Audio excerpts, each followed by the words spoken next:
కాకినాడ గాంధీనగర్ ప్రాంతంలో ఆదివారం అర్ధరాత్రి జరిగిన దారుణ ఘటన స్థానికులను భయాందోళన గురిచేసింది. ఈ సందర్భంగా టూ టౌన్ సీఐ అప్పలనాయుడు మీడియాతో మాట్లాడుతూ గత రాత్రి రెడ్ క్రాస్ సమీపంలో రోడ్డుపై నడుచుకుంటూ వెళ్తున్న ఏపీఎస్పీ కానిస్టేబుల్ నాగేశ్వరరావుపై తమ్ముడు బావమర్ది ఆస్తి మణికంఠ కత్తితో దాడి చేసి గొంతుకోసి పరారయ్యారు. రాత్రి సమయంలో రోడ్డుపై నడుస్తూ వెళుతుండగా అకస్మాత్తుగా దుండగులు దాడికి పాల్పడినట్టు తెలుస్తోంది. సమాచారం అందుకున్న పోలీసులు వెంటనే సంఘటనా స్థలానికి చేరుకుని పరిస్థితిని పరిశీలించారు. ఏఎస్పీ మనీష్ పాటిల్ ఆధ్వర్యంలో దర్యాప్తు చేపట్టారు. క్లూస్ టీం ఘటనా స్థలాన్ని పరిశీలించి ఆధారాలు సేకరించారు. సమీప ప్రాంతాల్లోని సీసీ కెమెరాల ఫుటేజ్ను పరిశీలిస్తూ దుండగులు కదలికలపై పోలీసులు ఆరా తీస్తున్నారు.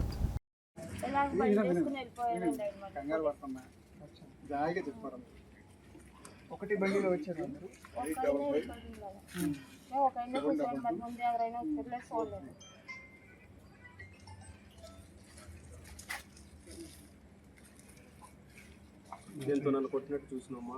చేతులు ఏమన్నా నేలకేసి కొట్టినట్టు అనిపించిందా? జుట్టు పట్టుకోరా? ఎంత వయసు ఉంటుందా? మీ హౌస్ ఎక్కడ ఉంది? ఇది జుట్టు పట్టుకొని ఇట్లా బోర్ల తల కిందకేసి కొట్టాడా? వెనకేసి వెనక్కి కొట్టాడా? బండి ఎక్కడ ఉందాం అప్పుడు?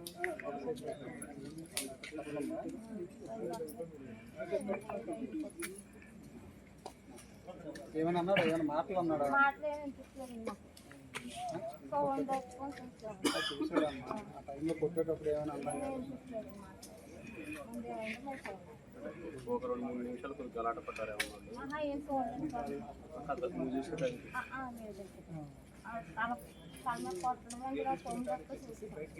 ఆయన ఏమన్నా నడుస్తున్నాడా? దెబ్బలు తిని ఆయన అసలు ఏమనలేదా?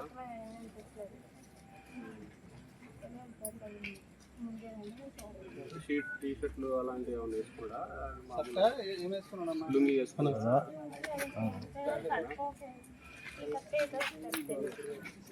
ప్యాంట్ ఇద్దరు కలిసి ఉంటారు సార్. కూర్చుంటే లేదు డిస్కషన్ పడి ఇక్కడ ఏమైనా హియరింగ్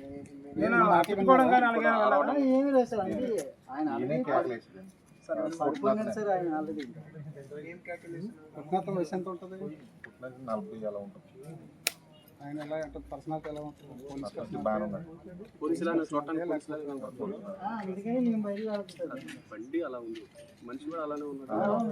చూడటానికి కూడా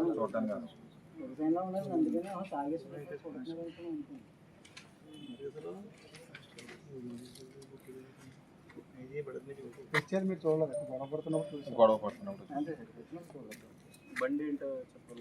బ్లాక్ కలర్ అండి. బండి వేసుకుని ఆయన వెళ్ళిపోయాడు. బండి వేసుకుని అక్కడ ఇలా క్రాస్ రోడ్ సార్, ఇలా క్రాస్కి వెళ్తాను. Railway road sir, gate road.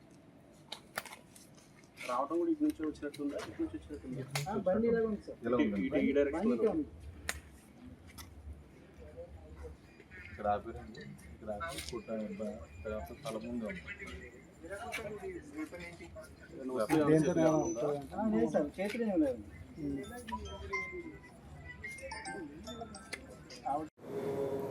నిన్న అనగా మే 10, 2026 సంవత్సరం రాత్రి సుమారు 10-10:30 గంటల మధ్యలో మన Kakinada Gandhinagar red cross building దగ్గర మన ఏపీఎస్పీ థర్డ్ బెటాలియన్ చెందినటువంటి కానిస్టేబుల్ విధుల్లో లేరు. అతనికి అతని తమ్ముడు బావమరిది అయినటువంటి మణికంఠ కుమార్ అనే వ్యక్తికి డిస్ప్యూట్ అవడం, గొడవ పడడం జరిగింది. దాని మీద అతను నాగేశ్వర గారిని తలపెట్టి రోడ్డు మీద పడడం వల్ల అతనికి ఇంజరీస్ అయ్యి ఆ తర్వాత హాస్పిటల్ షిఫ్ట్ చేశారు.